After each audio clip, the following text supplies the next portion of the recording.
and welcome to another new episode of Toy Toons brought to you by J&J Toy Giants. I'm your host, JD. Welcome to the third episode of Toy Toons. Now, if you haven't heard about Toy Toons before from our last two videos, this segment brought to you by J&J Toy Giants is about toys that became cartoons and vice versa. So be sure to actually check the very first one about G.I. Joe, and then the second of Mighty Morphin Power Rangers. And this episode, we're going to be tackling the biggest franchise, I would say, in the 90s whatsoever. And I'm talking about Teenage Mutant Ninja Turtles. Rise of the Teenage Mutant Ninja Turtles. Teenage Mutant Ninja Turtles. Teenage Mutant Ninja Turtles. Using the half shell. Rising up with... No. Oh, God, no. Where did it go wrong? No, let me back up. I'm talking about the real Teenage Mutant Ninja Turtles. Teenage Mutant Ninja Turtles. Teenage Mutant Ninja Turtles. Teenage Mutant Ninja Turtles. Heroes in a half shell. Turtle power. Yeah, that's right. That's the Teenage Mutant Ninja Turtles that I and we all know and love. So this episode, we're going to tackle the very essence, the epic center, if you will, of how Teenage Mutant Ninja Turtles became such a great success in the late 80s, throughout the 90s, and even in through the new millennium. Let's get started. So Teenage Mutant Ninja Turtle were created by Peter Laird and Kevin Eastman. And they are both two comic book artists, kind of down on their luck at the time in around 1984. And they decided that they wanted to go for broke and create these characters that they kind of made in kind of like a joke fashion. And so one time during that, I believe 1984 was the year that one of the actual artists took their uncle's money as kind of like through their tax refund and decided to publish their very first issue. And what it was is kind of like a spoof on their eyes. It was kind of a spoof of the Daredevil comics, Cerebus, and also the New Mutants. And also Frank Miller's Ronin. They were kind of like a mixture of everything. And they were kind of making a spoof of it. But little did they know that it actually became a hit in the comics in 1984. And it also just started to span off into other comics as well through until now. They're still actually making comics of them now. After the actual success of the actual comic books, they decided to actually go even further and making it actually to a TV series. And they started up with a 5-part miniseries, as you can see on this particular DVD that I have here. And decided to actually create a backstory and more family-friendly cartoon rather than the actual comic book, which was really like gritty and dark, you know, kind of like a Dark Knight type of comic book. But then with this particular miniseries, through David Weiss and Patty Howarth, they actually wrote the screenplay and created a backstory of the actual Turtles and became a hit in 1987 of the 5-part miniseries. And it kind of looked something like this. Sign off time, April O'Neil.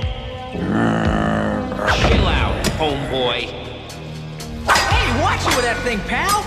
Oh, whoever you are dead!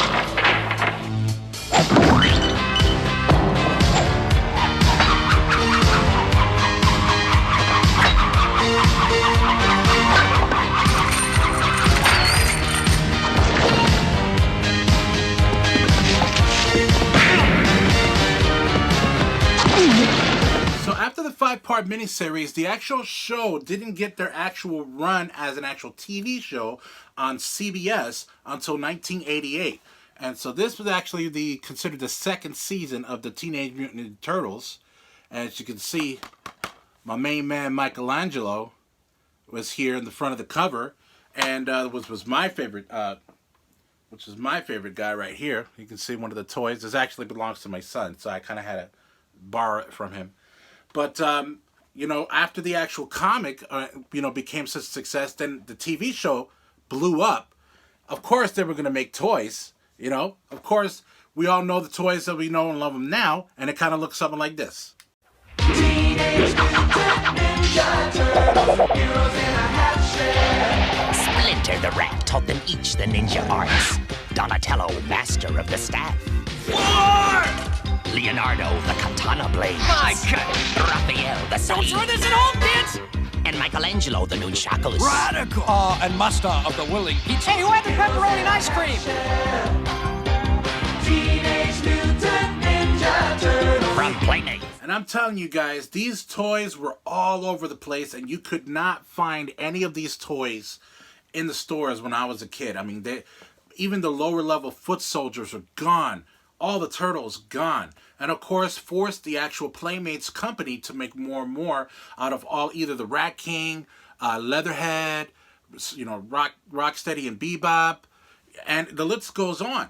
And you could not find any of those toys no matter where you looked. And it was actually quite a stir during that Christmas time when these toys came out. Cowabunga, dude! What's that? Hey, bro, want some pizza? Yeah, looks good. Hey, bro, it's me, Mikey, man. I figured I'd help you out, Javier, with this video. Was that alright, man? I'm up to the task, bro. And I'm ready to party, bro. Yo, what's up, man? Can't believe you're actually joining the video. What's up, Mike? How you doing?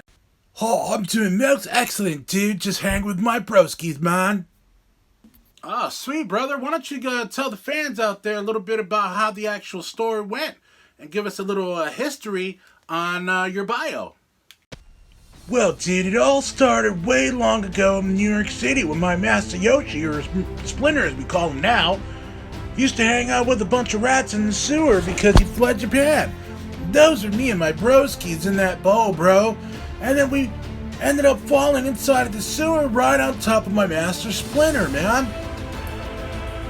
Then we all became a bunch of friends. Back in Japan, a lot of weird stuff has been going on, bro. And all of a sudden, the Foot Soldiers, the Foot Clan rather, started holding people up, bro. But back in New York, my Master Yoshi took care of us. And then one day, a bunch of ooze just came down the sewer right all over me and my bros, man. So then my Master Splinter tried to clean us up, bro. You can't have, ooze all over your shell, bro. Really gnarly. So then, after trying to clean us up, he puts us on the floor, and then we started transforming into humans, dude. Really gnarly. And then, by the same time, my Master Splinter started turning into a rat because he was hanging out with rats, bro.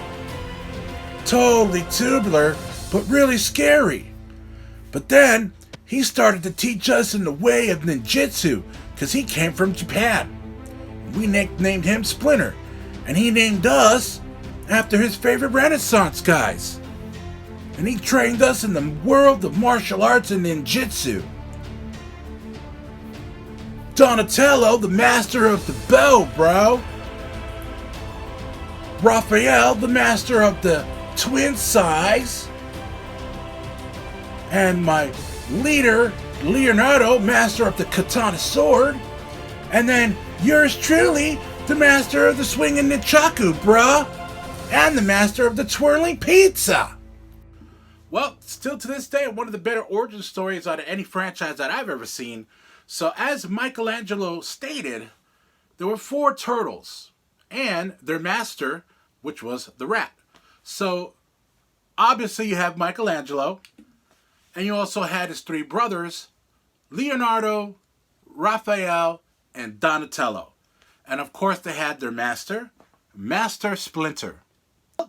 Now they also had a slew of supporting characters such as April O'Neil from Channel 3 News, Vern, April's boss, Bernd Thompson, and Irma, her roommate. Now on the actual villain side, they had the one and only the Shredder, also Rocksteady and Bebop, and Krang, as well as all of the Foot Soldiers and the Rock Soldiers. So the series actually lasted about 10 seasons. It's an original run.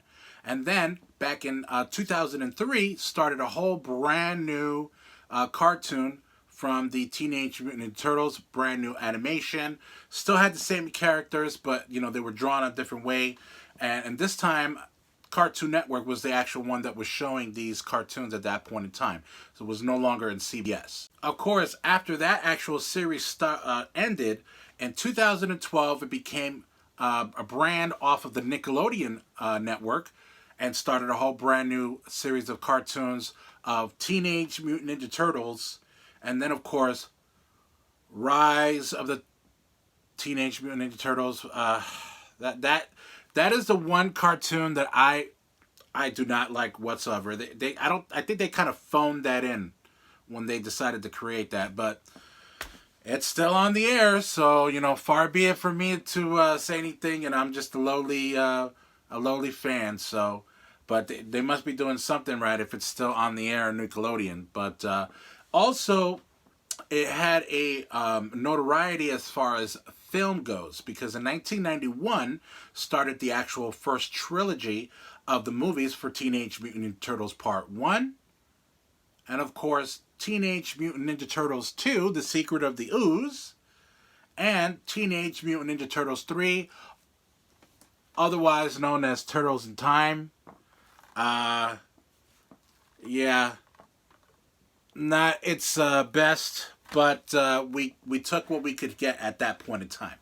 And of course, everybody knows the Bay Turtles that resurfaced in 2014 of the Michael Bay Ninja Turtles, and then of course Teenage Mutant Ninja Turtles Out of the Shadows, which those are the movies that shall not be named. Right, Michelangelo?